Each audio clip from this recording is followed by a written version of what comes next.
баягы бычак кармап алып отуруп баягындай кылып жасабайт да биздин көчөттөр. Биздин көчөттөрүбүз эмеден чыгат. Инвитро лабораториядан тамыры чыгат. Анан ошол эле инвитро лабораториядан үстү чыгат. Анан ошону машинке улайт өзү. Тык этип бастырып эки улайт дагы. Анан кийин приживание 1000% да. Мисалы үчүн 1000 уласа, бирөөсү дагы кайтпайт. Ошол сорт болуп чыгат да.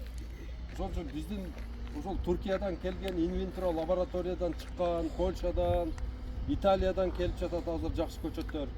Голландиядан келип атат. Ушул көчөттөрдү алып отургузгула деп келдик да бул жерге. Мына эми азыр мына ушул Фуркатта мындай өзүңөр дагы көз салып мындай карасаңыздар, основной эле ушул биз не тал терек эгип тастаганбыз да. Анан беде сеп алганбыз малга. Мындай жерлерден биздин коңшу мамлекеттер мындай жерлерден эң эле аз дегенде 10 сотигинен 500 миң сом киреше көрүп атат да, 10 сотик жерден.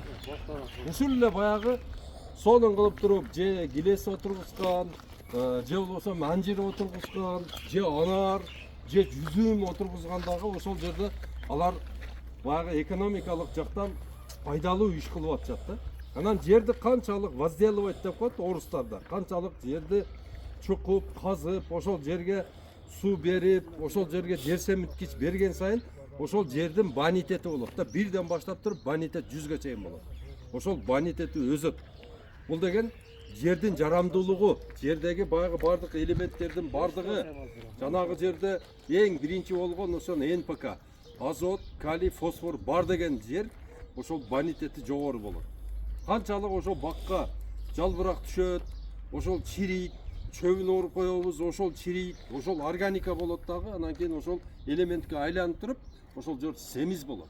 А жерди карабай мына кайракы жерлерге мына бардыгыбыз Россияга барып жумуш кылабыз деп, Казакстанга кетип, алдыбыз Америкага кетип калдык. Жерлерибиз мисалы үчүн эч нерсе отургузулбайт, эч нерсе себилбейт.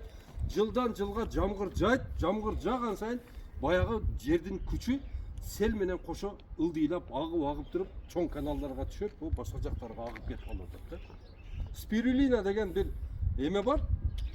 Бул мына көлдөрдө, немелерде баягындай жээктерге ошол өзү калкып чыгып калат, көк болот.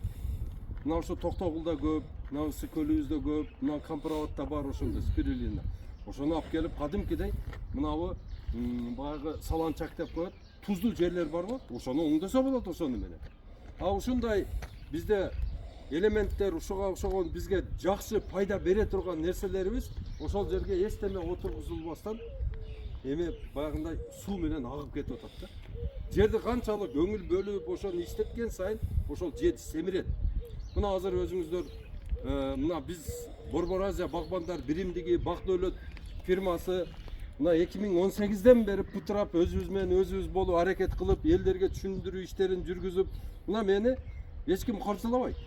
Мына ошол бюджетке канча тыйын түшсө, ошону студенттерге, окуучуларга, үйдүн каражатына кылып, анан калган акчаны алып алып, чөнтөккө салып алып, маршрутка болсо маршрутка менен, жөө болсо жөө кыдырып, элдерге сабак берип жүрөбүз да. Бунун бардыгы бул азыр ошол 2015ден бери берген сабагыбыздын пайдасынан башында мына баягы карлик, поликарлик десе эч ким неме кылбайт эле, коркот эле. Бул не бир жылдык экен деп ойлойт эле. Эч ким кармабайт эле. Азыр ошонун эме баягы түшүнгөн адамдар күн санап өсүп атат да. Күн санап өсүп адамдар так, бул поликарлик көп батат экен. 1 гектарга. Мисалыга 1 гектарга 1000 алмұрт отургузсам болот экен. 1000 алмұртты так, караш жеңил экен. Бунун себеби бою 3,5 метр, 3 метр, 3,5 метр болот экен да. Буну баягыны кыркыш жеңил экен, дары бериш жеңил экен.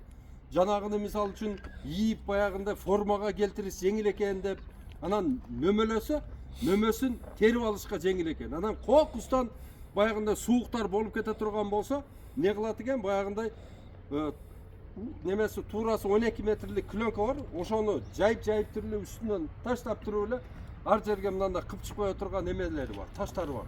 Ошо менен жаап туруп, орта жақтан бір жерден эле отты жағып тұрып, баяғы мынандай вентилятор қойып қоя тұрған болса, баяғы бақтың ішін плюс 8-9-ға чейін нагревать етіп тастайды да. Баяғы қоқан келесі ошо ойдан қалады. Бадамдағы ошо ойдан қалады. Ошоның бардығын елдер түшініп баштады дағы, азыр бардығы поликарлик өтеді. Поликарлик бұл эми Европада елдер уже суперкарликке өтіп кеткен. Суперкарликте бұл 1 гектарға 9600 көчөт отырғызат дағы 1 гектардан 300 тонна алма алып атшы. Азыр біз поликарликтен 100 тонна алма алып алсақ, шапкебіз асманға ырғытып атабыз, уре жайладым деп. Олар болса 300 тонна алып атат да. Бұл эми барып секен адамдардың түшүнүгү келди да. Мурда 5000 көчөт зорго сатат. 2015-жылы көрүнгөнгө жалдырап ака үйүңүзгө эгип берейин, апарып берейин деп жалдырап атып 5000 көчөт араң сатат элек. Азыр болсо ошонун саны 5 миллионго чыкты. Элдер түшүндү.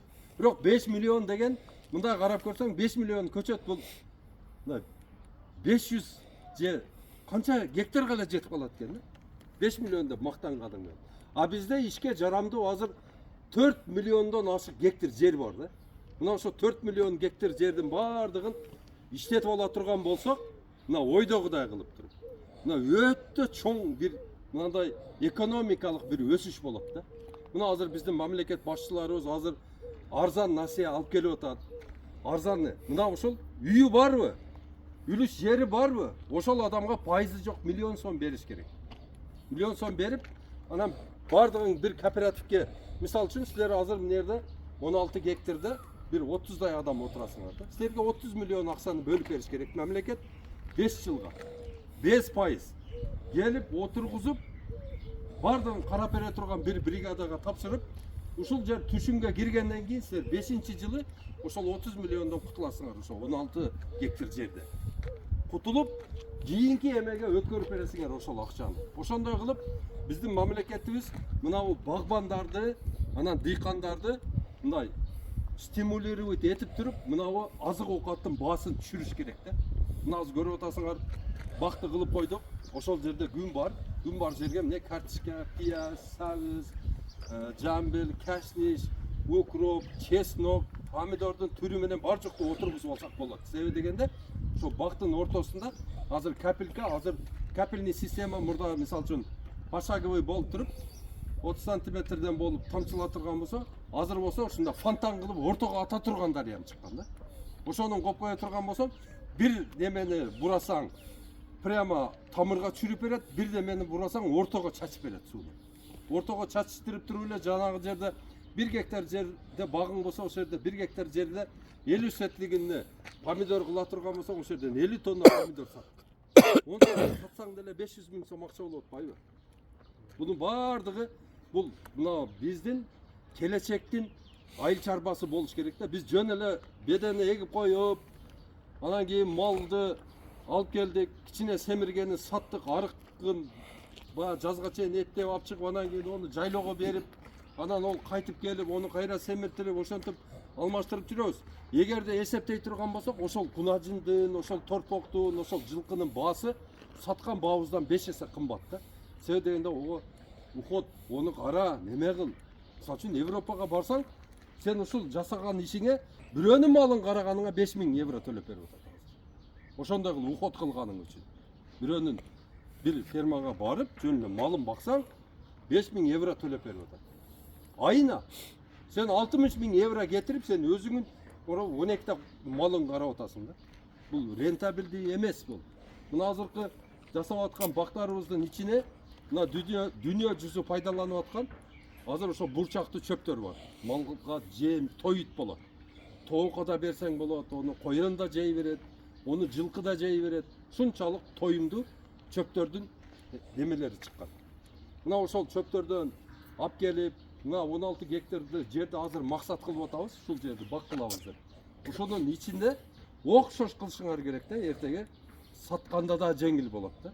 Сатканда кимин ушул жерде бак кыламын деген бир ою болсо, жери болсо, мына ушул жердеги баардык тал теректерди алыш керек, таап таза кылып, жерди планировка кылыш керек.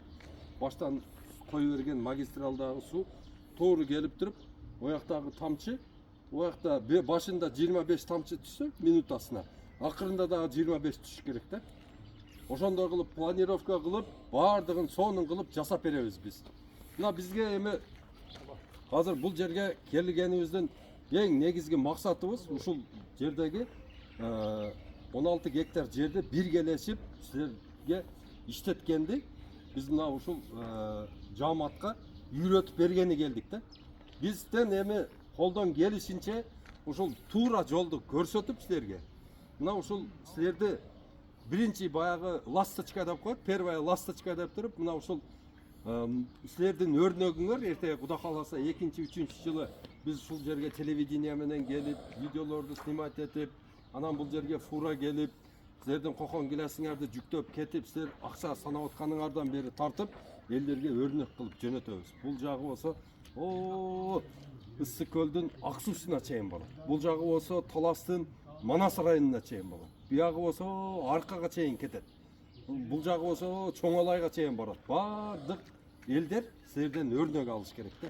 Мына ушундай коллективдүү бактар көбөйүш керек. Мисалыга мына башка жакта айтпай эле коеюн, мына өзүбүздүн эле мына Куршапта бизде Протравка деген жер бар, ошонун жанында мына менин дагы өзүм үлүш жерим бар. Ошол жерде 32 сотик.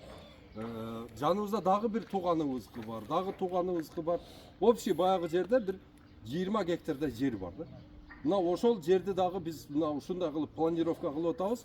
Баягы элчилик экен, бирөөсү аны десе, бирөөнү мынаны деп сүйлөп атат, бирок көнүп эле калышты. Азыр акырын список кылып, мен согласен кылып келе атабыз да. Мына ушундай плановый жумуш болуш керек. Плановый экономика деп коет. Союз эмнеге өнүккөн? Союз себеби дегенде бардык жасаган ишин план менен жасаган. Мамлекет жасап берип туруп, элдерге көрсөтүп, мына ошол жерден мына бак болчу эле, эсиңерде? Ошол жерде кароол болчу эле. Анан кийин ошол эмени тапшырчу эле планды. Пландан ашканын өзү алып калчу эле. Азыр болсо бул жерде бардык кокон келе силердики болот. Өзүңөр спонсор болосуңар. Орол тосконуна дагы, капелькасына дагы, көчөтүнө дагы, ошол эгип берген адамдардын акысын да өзүңөр бересиңер дагы. Бирок бул эмеде биздин үлүш болбойт. Силер өзүңөр хозяин болосуңар. Биз силерге ошол бакты тарбиялап, таптап, түшүнгө кире турган кылып беребиз. Силер ошону өзүңөр пайдаланасыңар. Көңүл бурганыңыздар үчүн чоң рахмат. Эми суроолор болсо беребиз. Суроолорду берели. Бардык жерде аргумент, факт иштейт да. Кече бир кошунаны туура эмес түшүнүп алган болсо керек деп койду. Чочуп калыптыр. Энди эч качан өзүнүн жерин берип койбойт Ташполотко. Ташполот жерди алганы келип бир сакалчан менен жүрөт. Түшүнбөй калыптыр да. Азыр жер десе баарлары деди. Барбайм деди. Sabah bizler bir getirge biz kanca raspat